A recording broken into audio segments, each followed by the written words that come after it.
23 апрель бүткүл дүйнөлүк китеп жана автордук укук күнү. Дүйнөлүк адабият менен маданияттын көч башында турган Сервантес, Шекспир жана Инка Гарсилио де ла Вега сыяктуу классиктер 1616-жылдын 23-апрелинде дүйнөдөн кайтышкан. Ошондуктан бул күндүн символикалык мааниси бар болгондуктан ЮНЕСКО китеп менен автордук укукту урматтоо максатында аталган күндү атайын белгилөө жөрөлгөсүн иштеп чыккан. Кыргыз өкмөтү 2002-жылдын 1-апрелиндеги токтому менен өлкөдө китеп күнүн бекиткен.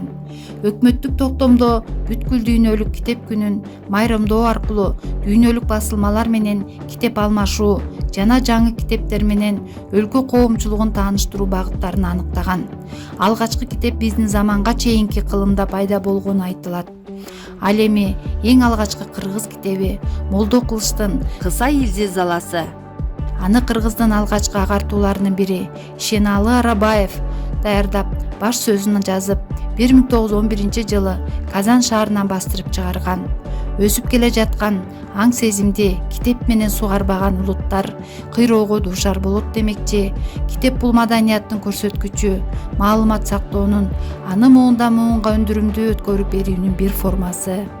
Илим, билим, маданият, адабий көркөм чыгармаларды жайылтуунун, сактоонун маанилүү каражаты. Китеп адамдардын руханий байланышындагы көөнөрбөс көрөнгөнүн бири.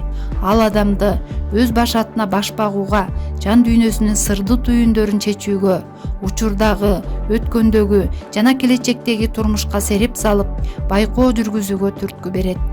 Китеп менин тунук таза булагым, китеп менин өчпөс жарык чырагым. Көптү окуп, көптү билип китептен, мекениме талбай кызмат кыламын. Китеп окуунун пайдасы: акылыңызга акыл кошот, мээнин иштесин жакшыртат, депрессияны айыктырат, ой жүгүртүүнү, сөз байлыгыңызды өстүрөт. Бирге китеп окуу ата-эне менен баланын жакындатат. Китеп жөнүндө кызыктуу окуялар: АКШда эң чоң китеп басылып чыккан. Анын өлчөмү: узуну 2,5 метр, туурасы 2 метр, салмагы 60 килограмм болгон. Дүйнөдөгү эң кичинекей китеп Чеховдун Хамелеон китеби. Эң калың китеп Данияда 23,675 барактуу китеп бар. Дүйнөдө адам баласы колу жасаган не бир укмуш кооз кереметтер бар. Алар учак, кеме, бийик имараттар. Айтоор айта берсе абдан көп. Ошолордун өзгөчөсү адам колу менен жасалган кичине чексиз билим каткан ажайып кооз китепканалар. Алардын ичинде эмне деген гана тарых, илим, табигат, сөз жана башкалар баары жатат. Илим, билим адамга, улутка кут алып келе турган улуу мүлк. Билим адамга канат, илим окуу булагы, билим өмүр чырагы демекчи.